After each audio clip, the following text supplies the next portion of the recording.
السلام علیکم جی، یہ حاجی عبدالجبار صاحب ہیں، ہمارے ساتھ عمرے پر آئے اور عمرے کی سعادت حاصل کی۔ بہت بزرگ آدمی ہیں، الہ آباد کے علاقے سے۔ اللہ تعالیٰ ان کو صحت عطا فرمائے، برکت عطا فرمائے، عافیت عطا فرمائے، خیر و عافیت سے یہ اپنا سفر پورا کر کے گھر پہنچیں۔ اور یہ ہیں جناب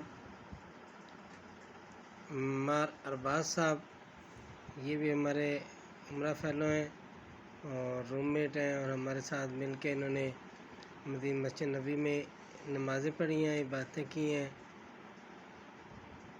سیال کوٹ پسرور سے تعلق ہے۔ اللہ تعالیٰ برکت عطا فرمائے، صحت عطا فرمائے، اولاد نرینہ سے سرفراز فرمائے، ان کے تمام مسائل اور معاملات کو اللہ کریم حل فرمائے اور دوبارہ مدینہ شریف کی حاضری نصیب فرمائے۔